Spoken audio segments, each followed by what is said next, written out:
965,000 candidates, or rather 965,501 candidates sat for that examination. And of course, they are all holding their breath, waiting for the results of their KCSE. Let's listen into the national anthem as that event begins.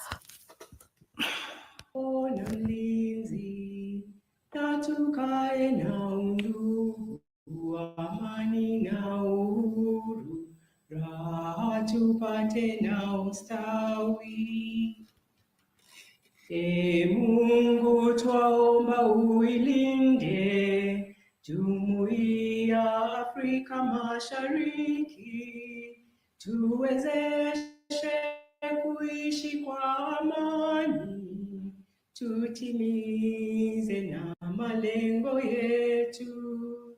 Jumuiya yetu sote tuilinde, tuwajibike, tuimarike, umoja wetu ni nguzo yetu, idumu jumuiya yetu.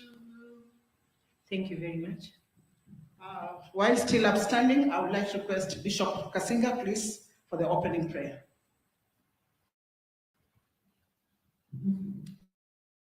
Let's pray. Our most gracious and loving Father, in the name of Jesus Christ, we thank you this morning that we are gathered here because of our children, the cohort of 2024 KCSE candidates that sat this exam in the various centers. We want to thank you, Lord, for all that has gone into the processes until this time, that, Lord, they are waiting wherever they are all over the country, even to know their results. We want to pray for this congregation. We want to pray, Lord, for our CS and PS and all the education leaders in this place, that God of glory, as they guide us through this ceremony, your name will be glorified. Give them the strength and the wisdom as they execute the mandate that we have placed on their hands, oh God. We want to pray even for our children, Lord, even going into the future. The Lord, you bless their future, that none of them will go into waste. The Lord, you will open their minds, give them insights together with their families to know what it is they need to do from here. They will come back and be of help to this nation. We pray and receive your will through Jesus Christ our Lord. Amen. Thank you very much. You may take our seats. Our Cabinet Secretary for the Ministry of Education, Honorable Julius Ogamba, the PS Basic Education, Dr. Belio Kipsang, the PS Higher Education and Research, Dr. Beatrice Nyangala, all other invited guests.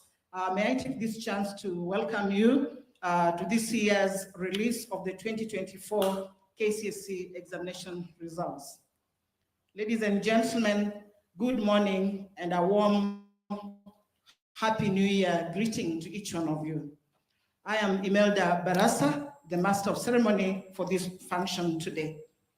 On behalf of the management of the Kenya National Examinations Council, we extend our sincere appreciation for your presence today, given the short notice of our invitation. Hi. Sir, at this point, allow me to just make brief introductions and hand over then the program to our CEO.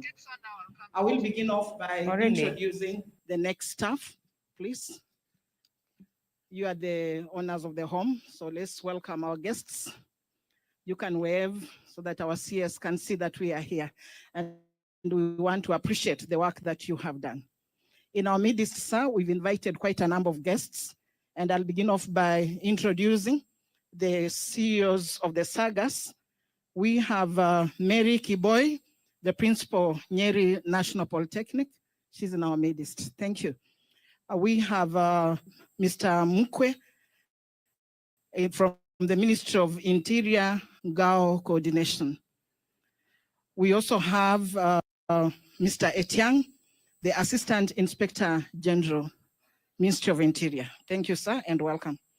We have Dr. Kirika, the Acting Regional Director of Education, Nairobi. He's in our midst. Within us, we also have Mr. Mwaniki, the Managing Director, Jomo Kenyatta Foundation. Thank you. We're moving on. We have Mr. Julius Arito, the Managing Director, Kenya Literature Bureau. With us, we also have Mr. Njogu James, the Secretary General and CEO, NATCOM. We also have Ross Ete, the CEO, Kenya Private Schools Association. Sir, with us, we also have the Chairman, Kenya Private Schools Association, Mr. Charles Ochome. We have the Chairman, Kenya Secondary Schools Heads Association, Mr. Willie Kuria. Sir, with us, we also have the directors from the Ministry of Education, and I will not introduce them. I'll request that later they can be introduced. Sir, we invited quite a number of guests, and we also have Mr. Odundo, the director, Dr. Odundo, the director, KNEC. At this point, sir, I just want to welcome all of you for this function. And I know Kenyans are awaiting the release of the results. Something unique about the candidates this year is that 2024 is that this is a group that was affected by quite a number of factors, ranging from COVID. We then had the floods, and we had quite a number of natural calamities that affected them.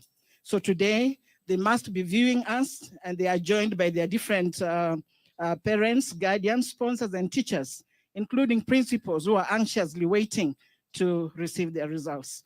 Sir, without much ado, allow me then to welcome the CEO of the Kenya National Examinations Council to make his remarks and run the rest of the program. Ladies and gentlemen, please welcome Dr. David Jengere with a round of applause. Thank you, sir, and talk over. Thank you very much, Imelda, the Cabinet Secretary, Ministry of Education, the Principal Secretary, State Department for Basic Education, the Principal Secretary, State Department for Higher Education, the representatives of the Ministry of Interior, National Police Service, DCI, the chairperson of the Kenya National Examinations Council Board, council members, fellow CEOs, representatives of the associations, Kesha, Kati, and Kenya Private Schools Association, staff from the Kenya National Examinations Council, members of the Fourth Estate, all invited guests, ladies and gentlemen, good morning. On behalf of the management of the Kenya National Examinations Council, I take this opportunity to welcome you all to this ceremony, which marks the release of the 2024 KCSE examination results. As Imelda has said, it is worth noting that the candidates whose results we are releasing today sat their KCPE examination in March 2021, being the first cohort whose examination calendar was disrupted by COVID-19. We therefore commend them for their resilience this far. A total of 512,000 candidates registered for the KCSE examination, recording an increase of 7.19%. CS, the last time we had such an increase, I think, was in 2020. I wish to commend all the center managers for the efforts they made to ensure that all candidates registered within the stipulated timeframe. Assessment of the candidates started in January of 2024 with projects for agriculture, art and design, woodwork, metalwork, building construction, and computer studies. Field administration of theory papers and practicals was successfully undertaken between Tuesday, 22nd of October and Friday, 22nd of November 2024. During this period, 10,754 examination centers that had registered candidates were served from 610 distribution centers across the country. Double collection of first and second session papers was successful, and this helped to eliminate the challenge of early exposure that a few centers used to engage in. So I wish to commend Kesha for having supported us in this innovation, because CS, I can confirm to you that last year and this year, we didn't have a single case of early exposure of the second session paper. This innovation also necessitated a change in the timetable to have one session administered in the morning and the second session administered in the afternoon. This allowed the candidates adequate time between the two sessions, unlike in the past, when they only had 1 hour between the two sessions. A total of 125,000 contracted professionals were engaged in the field administration process. They included officers from the Ministry of Education, Teachers Service Commission, and security officers, center managers, supervisors, invigilators, and drivers. Allow me, CS, to thank this team for dedicating their time and sacrificing, sometimes in situations that were very challenging, especially when we had rains.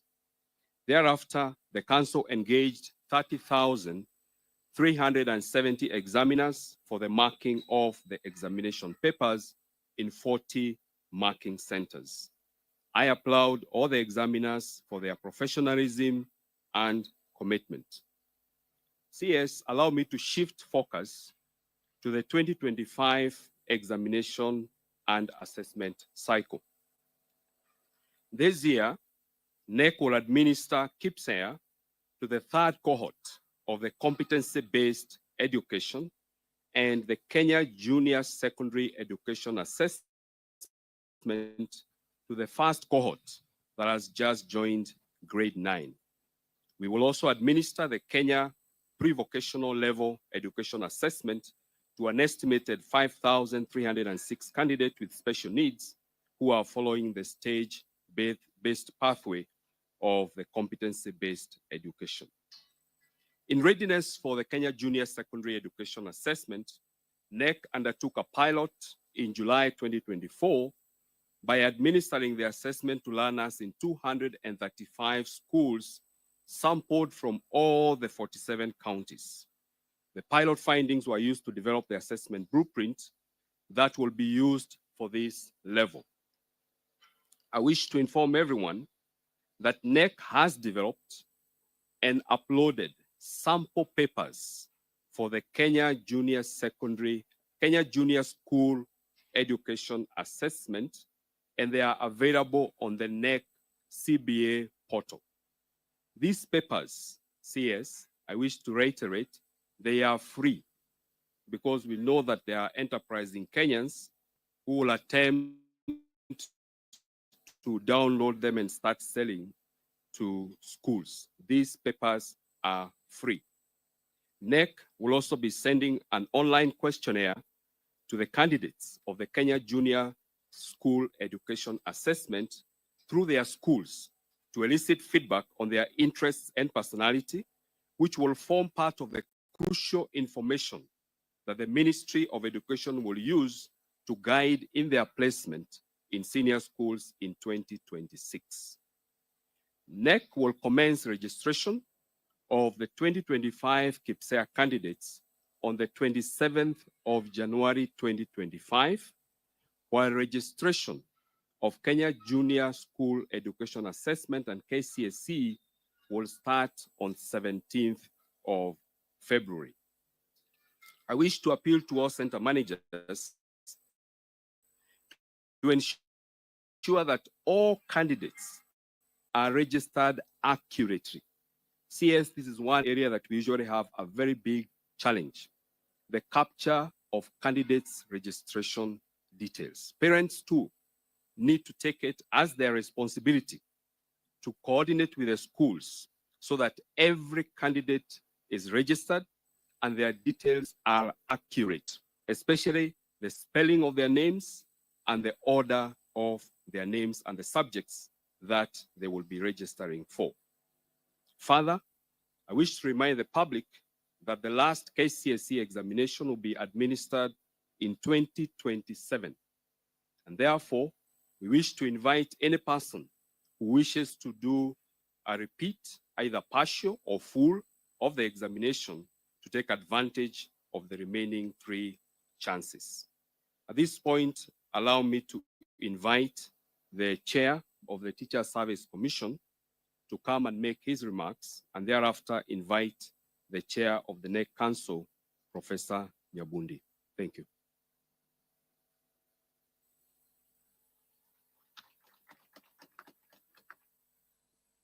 Thank you. The PS is pleasant. Allow me to ride on the established protocol. Ladies and gentlemen, good morning. Good morning. Happy New Year. Thank you. Let me start by saying it's an honor to stand before you to mark this significant occasion, the release of 2024 Kenya Certificate of Secondary Education results. Ladies and gentlemen, I take this opportunity to express the Commission's deep gratitude to our teachers who supervised, invigilated, and marked the examinations. Their commitment and diligence ensured that the entire process was conducted with the highest standards of integrity and fairness. Your efforts, teachers, have been instrumental in ensuring that the exam was done well. The 2024 KCSE was conducted between October 22nd and November 22nd, marking a significant milestone for our learners. Today's results are not just numbers, they represent the culmination of months of hard work and dedication by learners, supported by teachers and parents. To the candidates, we congratulate you on this achievement and wish you success as you transition to the next phase of life. On behalf of the Teacher Service Commission, we commend the Cabinet Secretary for leading the sector and coordinating interministerial team that ensured this critical milestone is realized. To the candidates who will receive their results today, I wish you success in your future endeavors. Remember, this is not the end of your journey, but a stepping stone to the next phase of your life.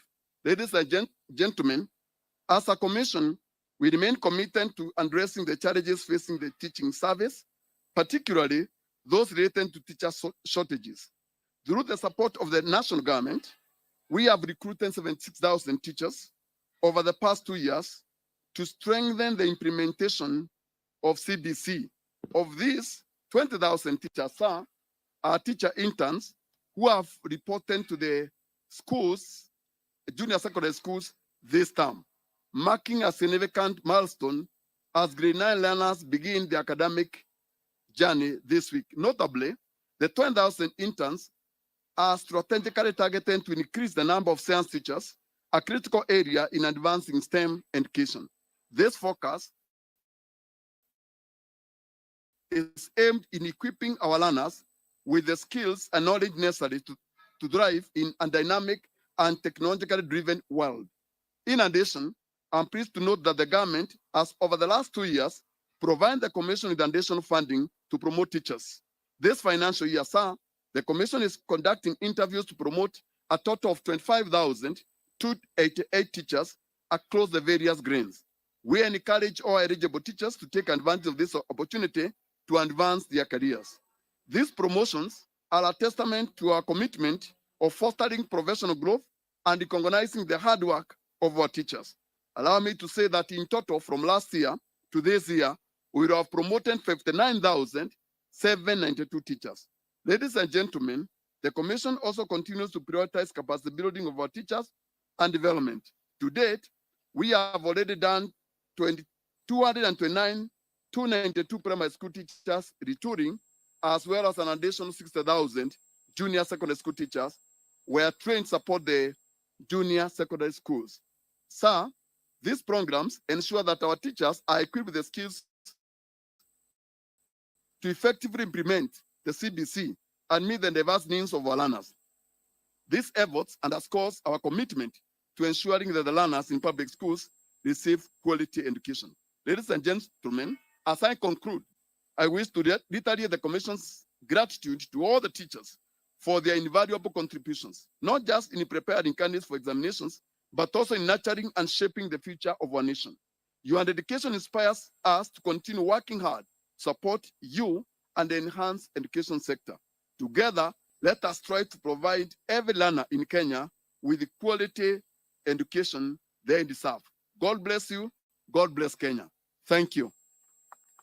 Welcome, please. Let me welcome the chair of KNEC. Please, let's bring our hands together to welcome the chair to make his remarks.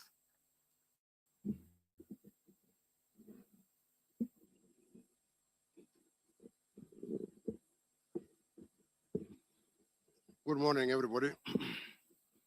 The Cabinet Secretary, Minister of Education, Mr. Julius Mingos Ogamba, the Principal Secretary, State Department of Basic Education, Dr. Bailey Okipsang, the Principal Secretary, State Department of Higher Education and Research, Dr. Beatrice Uganda Nyangala,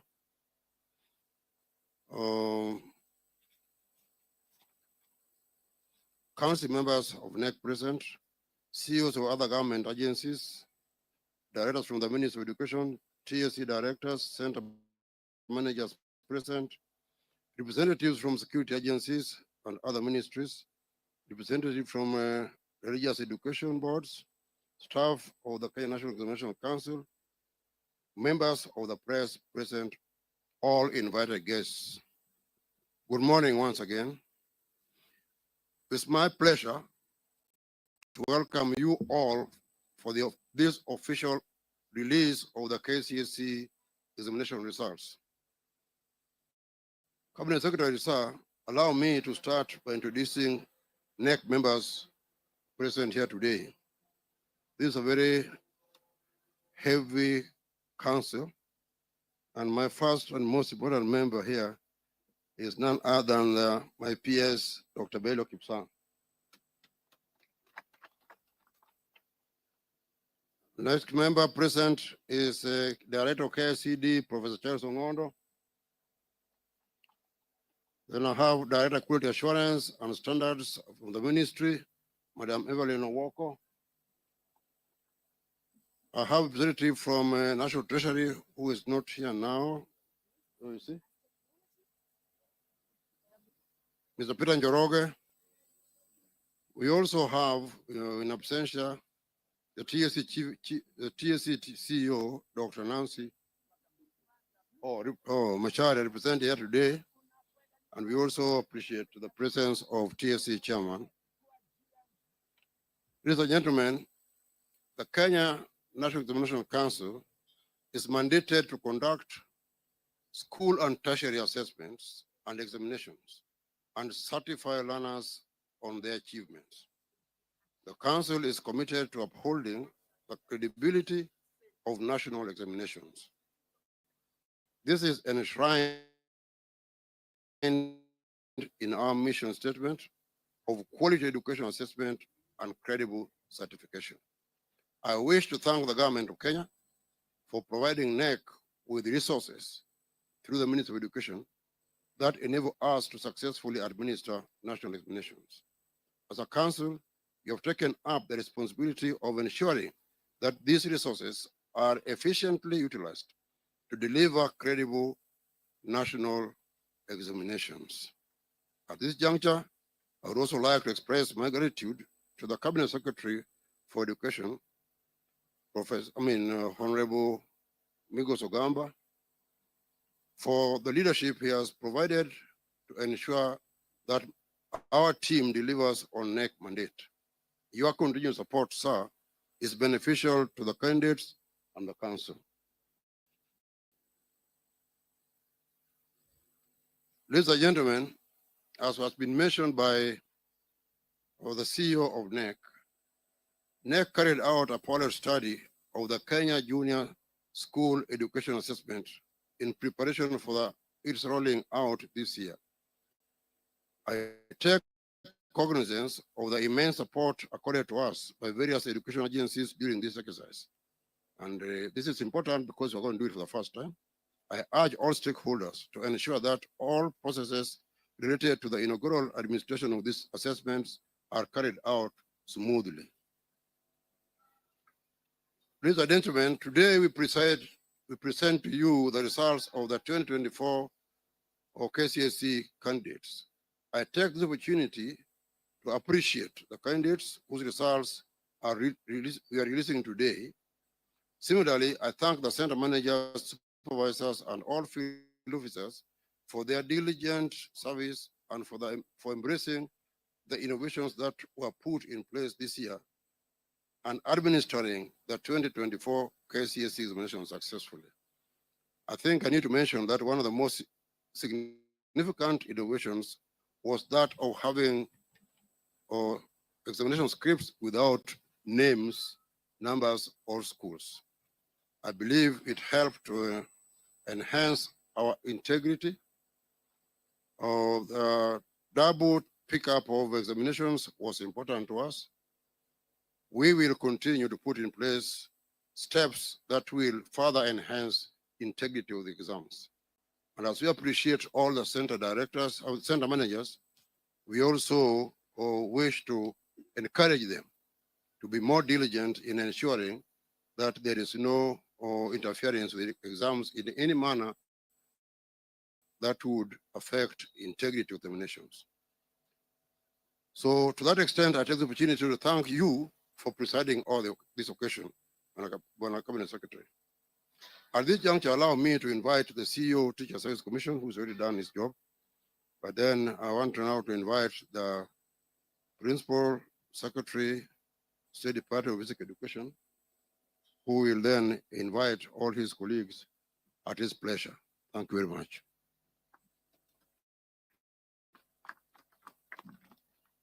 Asante sana, Chair.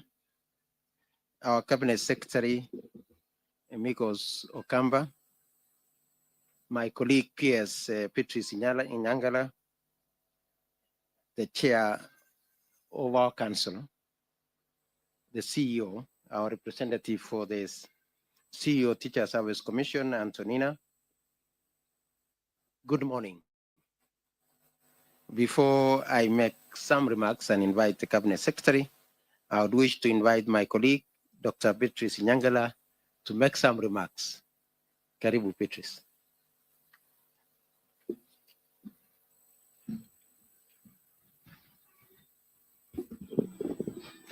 Our Cabinet Secretary for Education, Honorable Julius Migos Ogamba, my colleague PS, Dr. Belio Kipsang, the Chairperson of the Kenya National Examination Council, Professor Julius Nyabudi, the Chairperson of the Teacher Service Commission, Dr. Jamlek Muturi, the CEO of KNEC, Dr. David Jangere, KNEC Council members, senior officers from KNEC, the Ministry, and the Teacher Service Commission, members of the Fourth Estate, distinguished guests, ladies and gentlemen, good morning.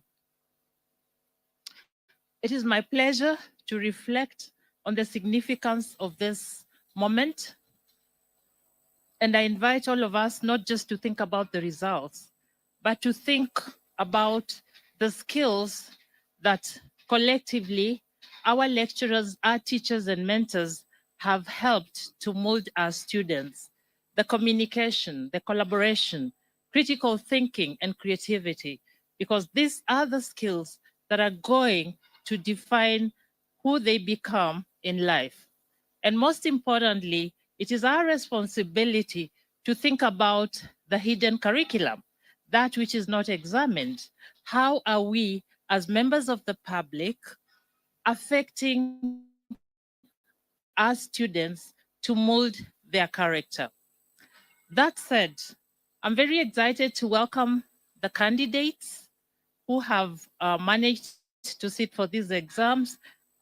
to the next level of education, whether they choose to go to the colleges, to the TVETs, or the universities. We are ready and prepared to help them realize their full potential so that they can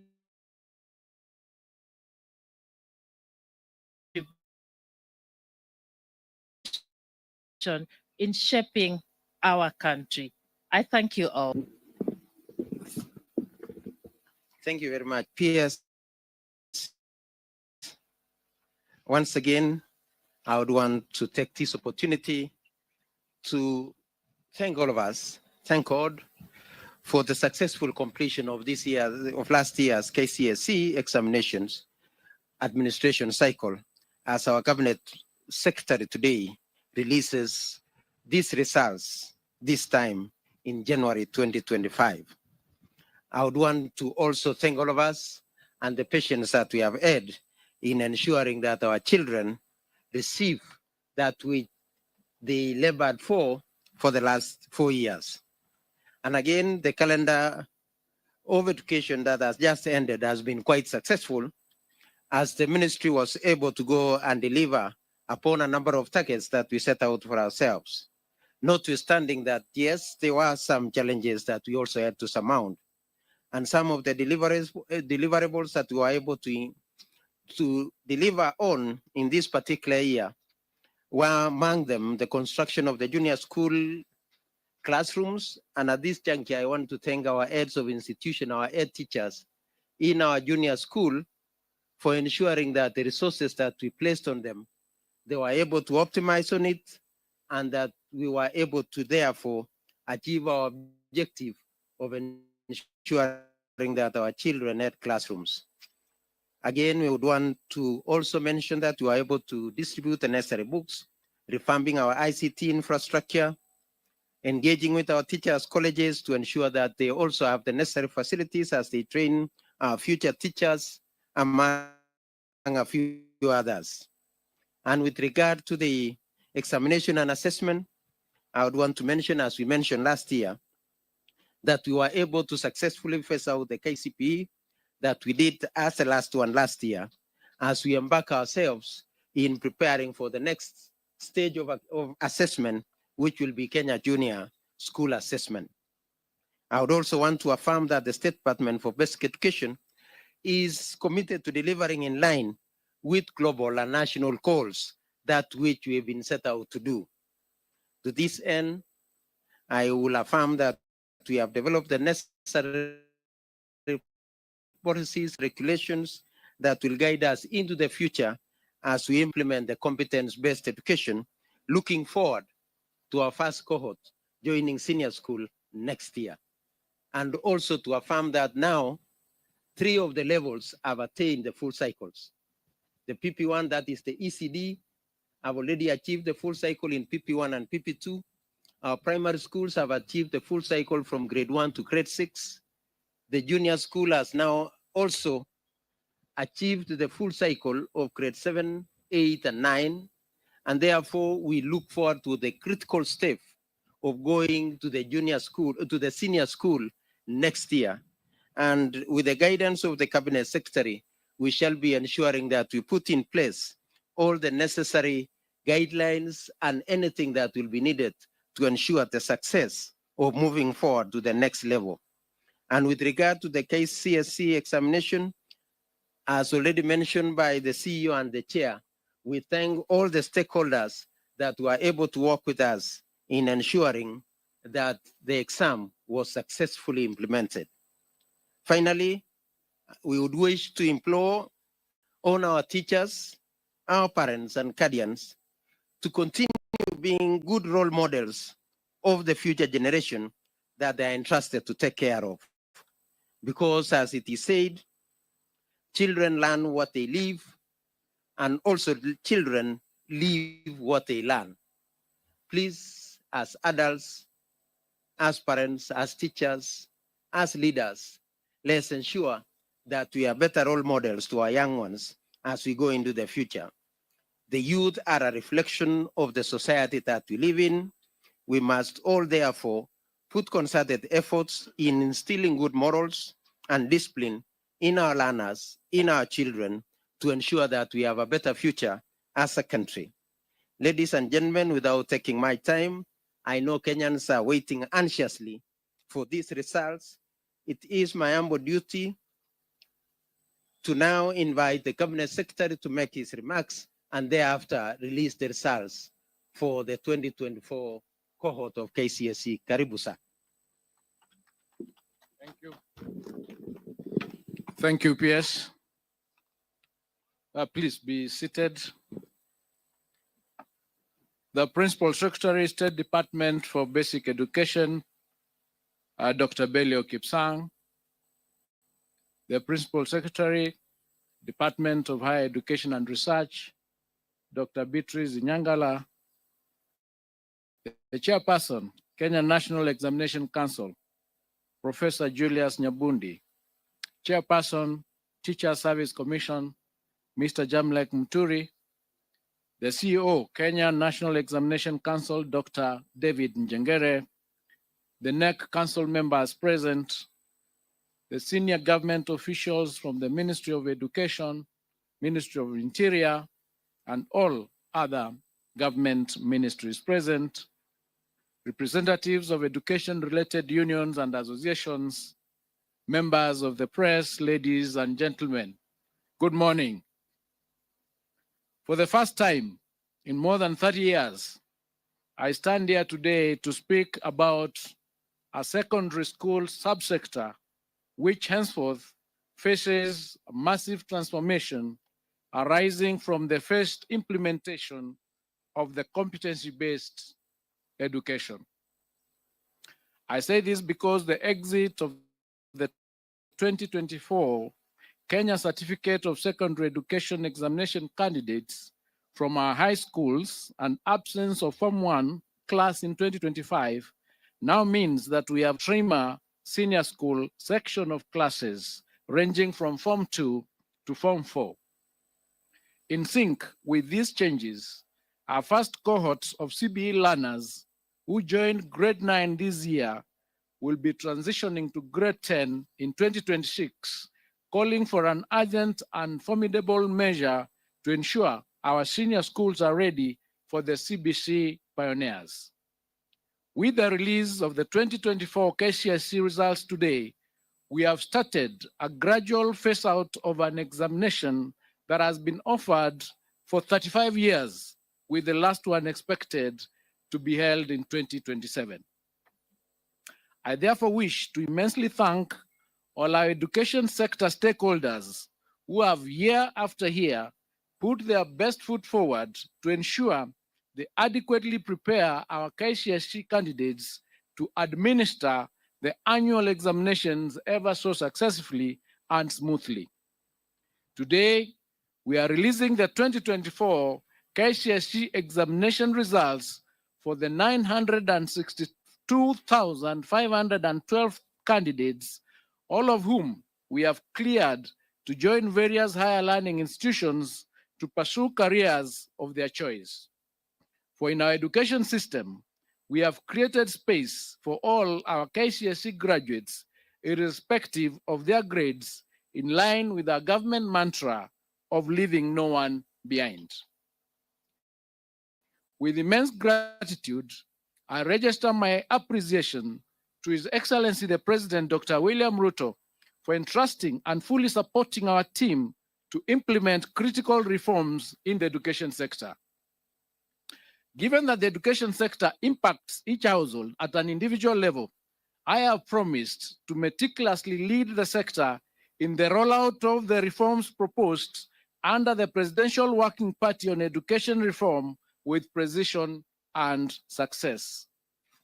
I take this opportunity to thank all the sector players from the Ministry of Education, the Ministry of Interior and National Administration, the Ministry of ICT, the Teacher Service Commission, and all other MDAs for their concerted efforts during the administration period of the 2024 KCSE examination.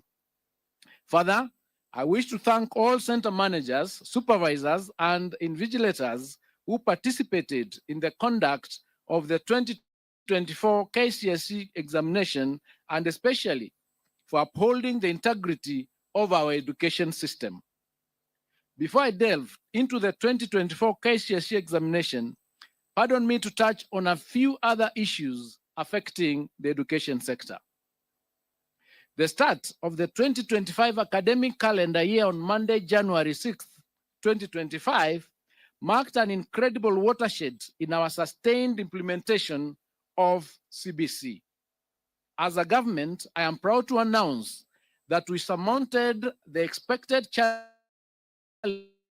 in efforts to place all 2024 grade 8 learners in classrooms at grade 9.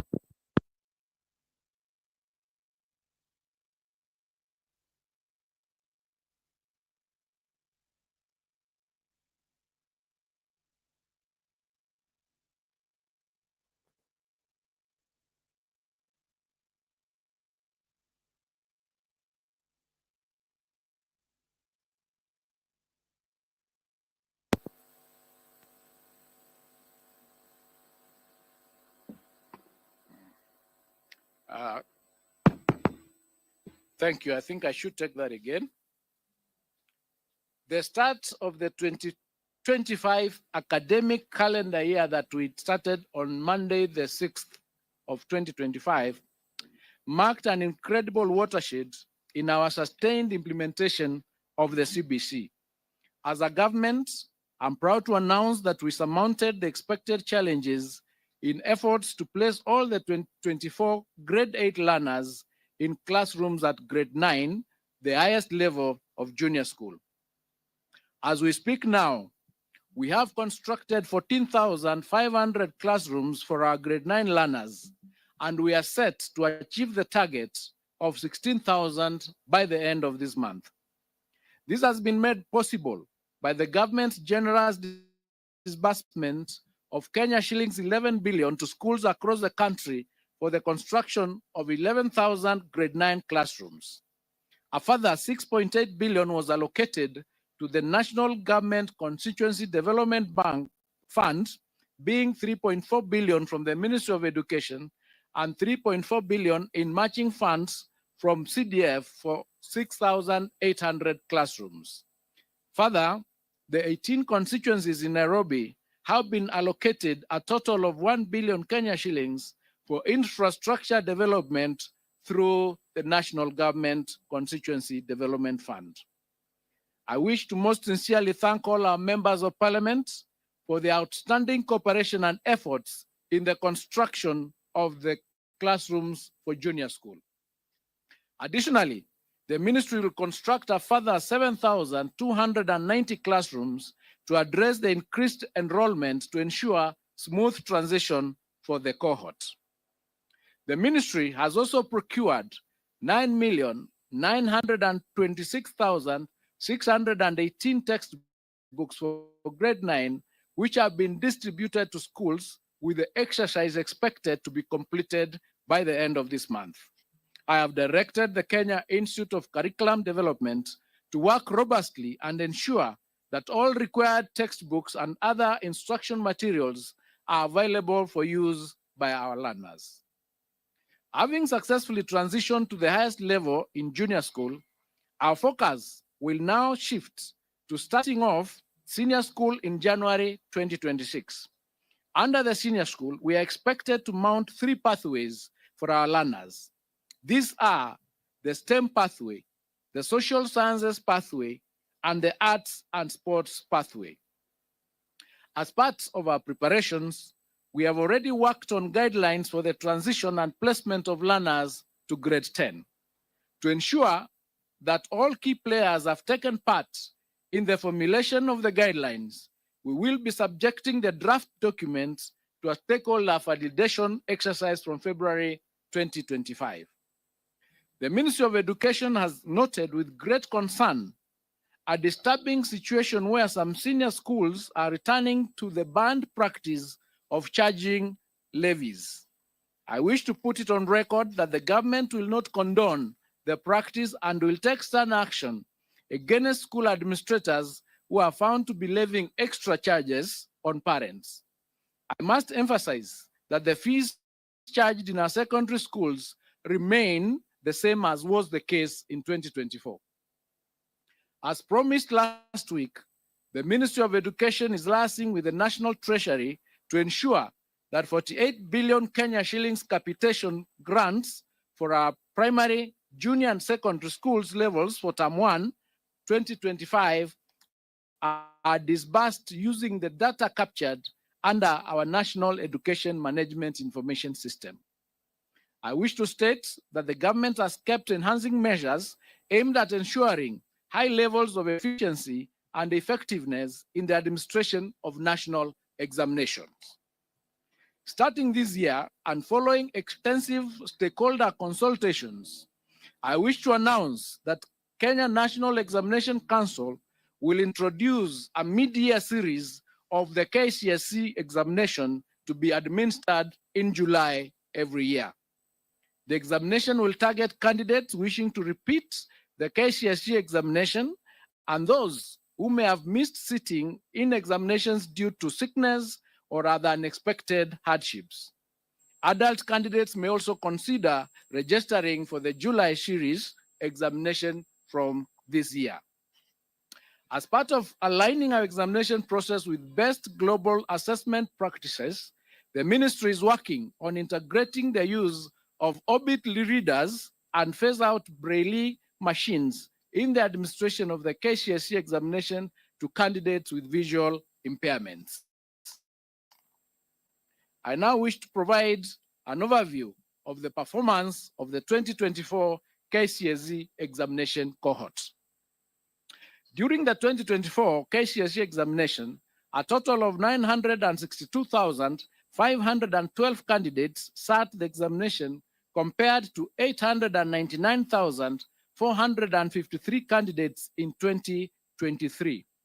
This represents an increase of 64,553 candidates, or 7.19%.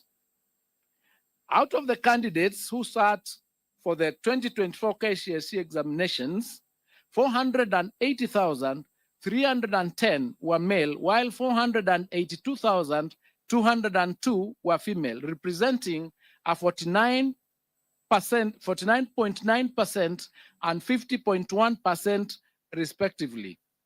This is the first time since inception of KCSE examination that female candidates are more than the male candidates.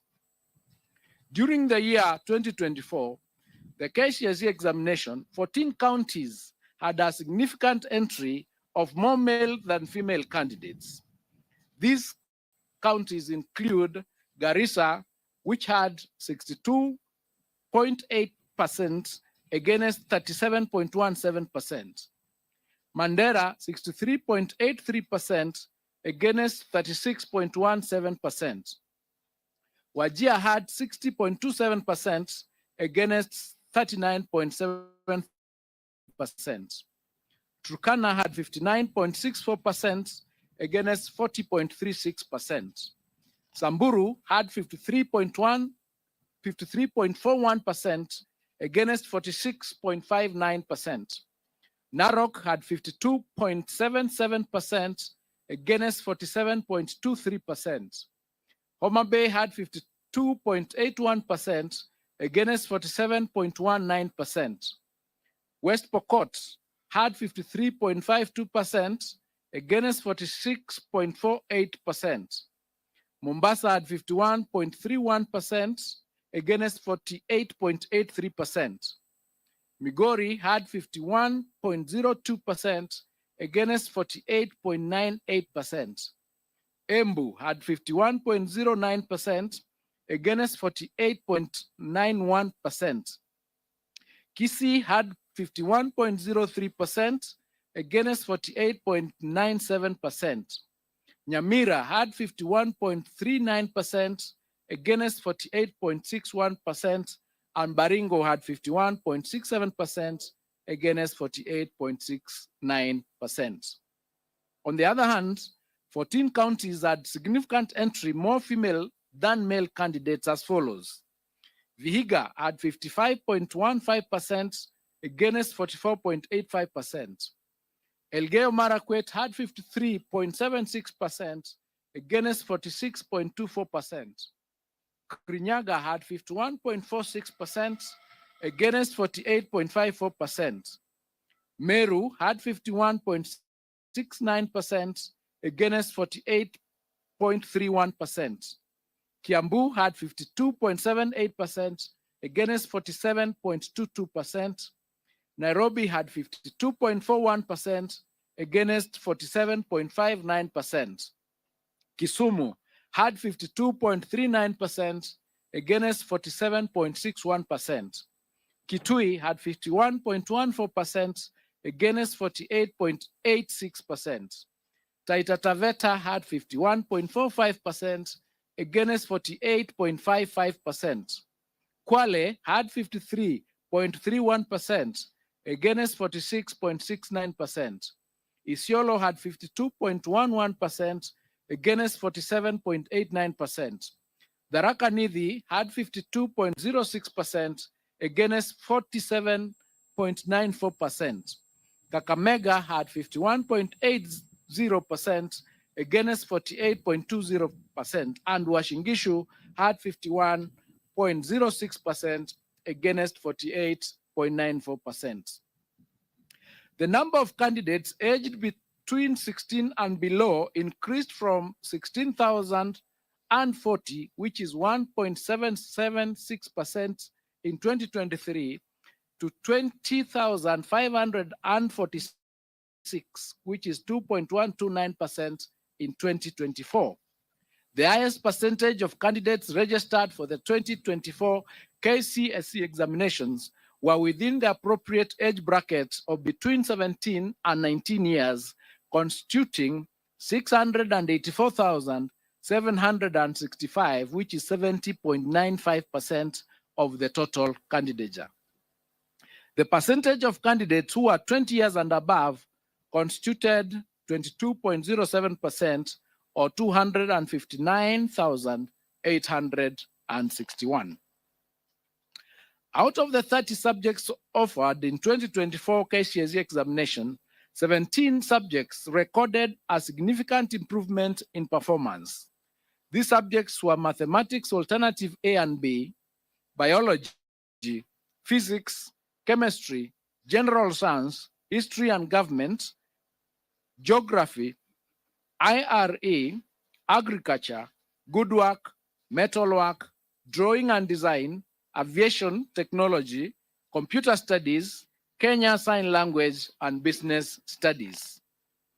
10 subjects recorded a drop in performance, and these were English, Kiswahili, biology for the blind, CRE, home science, building construction, electricity, French, Germany, and music. Female candidates recorded better mean score performance than male candidates in the following 7 subjects: English 101, Kiswahili 102, Kenya Sign Language 504, French 501, Home Science 441, CRE 313, and Art and Design 442.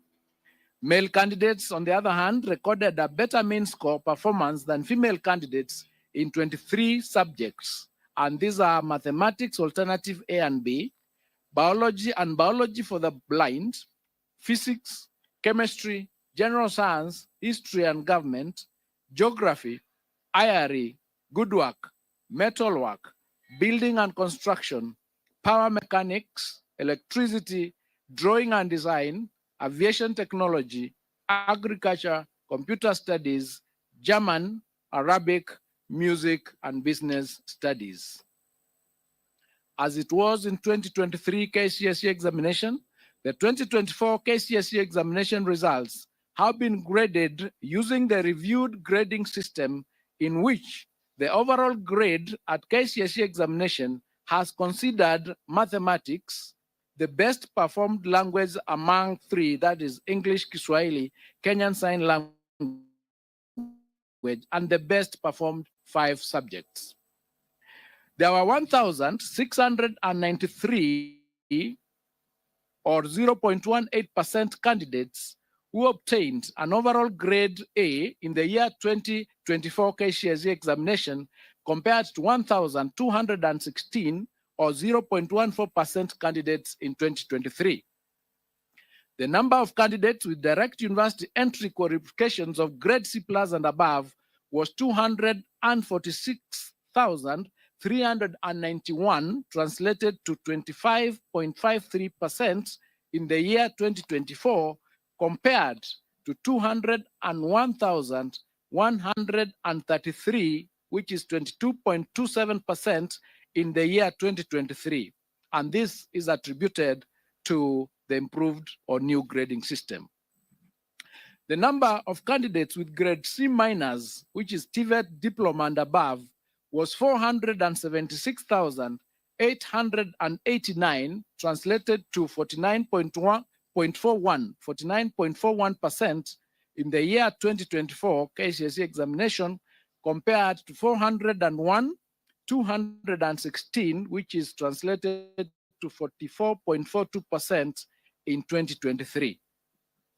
The number of candidates attaining a pass grade, which is grade D+ and above, was 605,774, which is 62.76% in the year 2024 KCSE examination, compared to 526,222, which is 58.27% in 2023. To enhance the credibility of the examination process, for the first time, candidates' examination question papers was personalized and anonymized. This helps to improve objectivity during marking and holding candidates personally responsible for any irregularities. There were 840 candidates who were involved in examination irregularities in 2024, and their examination results have been cancelled. The Council is empowered in law as provided in the Kenya National Examination Council, Handling of Examination Irregularities, Rules of 2015, Legal Notice number 132 of 2015, Rule number 8, to withhold the results of any candidate or examination center suspected of having been involved in an examination irregularity or malpractice pending completion of investigations. To this end, the results of 2,829 candidates suspected to have involved in the examination irregularities have been withheld pending completion of investigations that should be completed within a period of 30 days from the official release of examination results, which is today. It is unfortunate that a few contracted professionals and teachers are still insistent on ruining the future of our learners by subjecting them to examination malpractices. 91 contracted professionals were reported to have been involved in aiding examination malpractices. Firm disciplinary action will be taken against such teachers.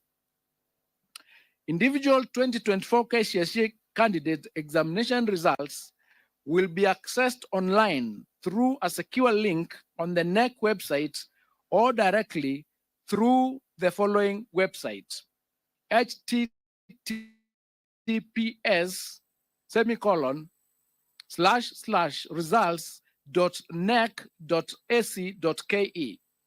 Candidates will be required to enter the candidate's index number and any one of the names as per the registration data for the 2024 examination results.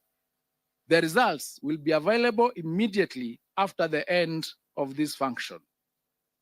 Any candidate with difficulties in accessing individual results is advised to call KNEC toll-free number 080-0724-900 or 080-0721-410. It is now my humble duty and privilege to declare the 2024 KCSE examination results officially released. I wish all the candidates success in their future endeavors, and I wish all of you a happy new year 2025. Thank you and God bless you.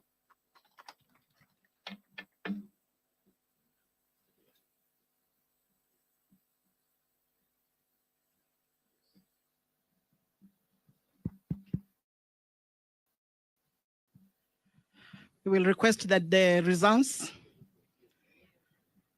are officially now handed over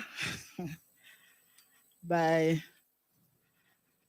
the CEO to the chairman, Professor Nyabudi.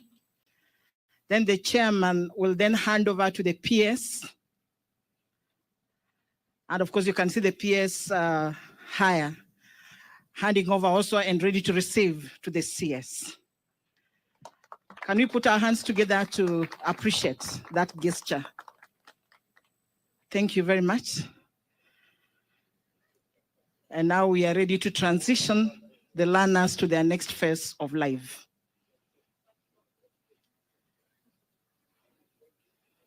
Thank you very much, and we can take our seats.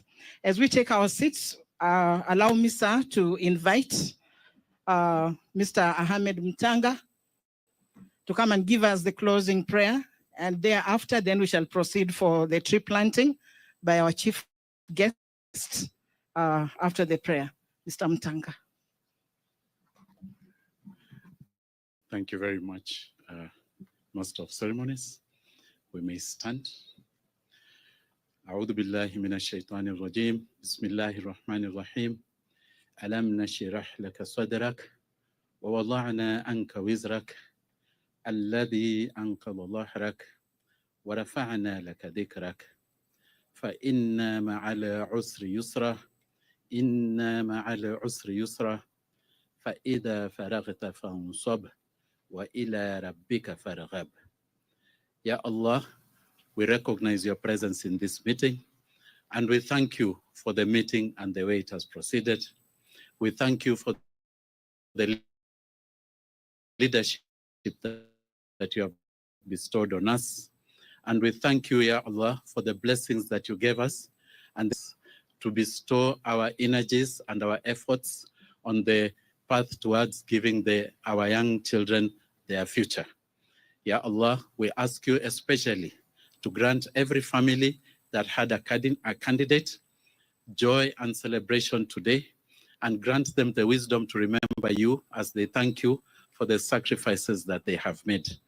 Ya Allah, we especially thank you, especially for our cabinet secretary, the permanent secretaries, our chairman and our CEO, and all the people who are involved in processing these examination results. It was a tedious affair, Ya Allah, and you know the sacrifices people made. And you have specifically said in the Quran, Inna ma'ala usri yusra, verily after every hardship there is ease. And therefore we know that today as we celebrate, it is a day for us to feel the ease. Ya Allah, bless the congregation that is here today, our fourth estate, members of the fourth estate who have endured the climate as it is. They are not under any shade. Ya Allah, give them the perseverance and allow them to give the objective reporting so that today every family will know what we have processed here today. Wassalatu wassalamu ala Muhammad wa ala alihi wa sahbihi ajma'in walhamdulillahi rabbil alamin. Amin, thumma amin, thumma amin. Amen. Thank you. Sir, we request that we proceed to the tree planting site through this exit.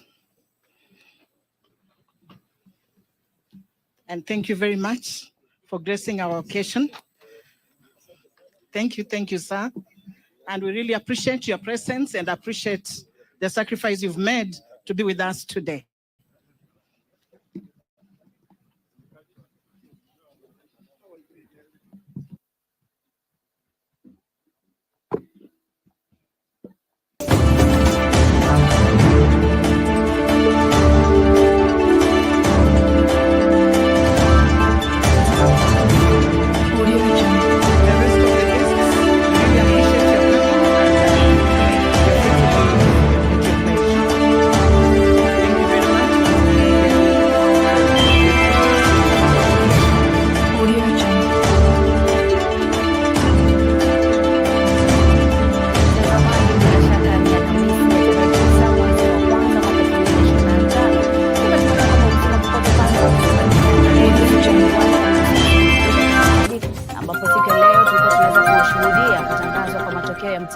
KCSE. Matangazo haya yalikuwa yanafanyika. Tunaingia vijijini, mijini na hata jijini kukuletea taarifa mchana kutwa, usiku tunaketi kitako, tunadadavua tukichanganua taarifa na makala muhimu yanayokuhusu wewe na familia yako. Ungana na Bernard Ngozi kwenye Open Forum Political Show kuanzia saa 4 usiku hadi dakika zake kila siku ya wiki kwenye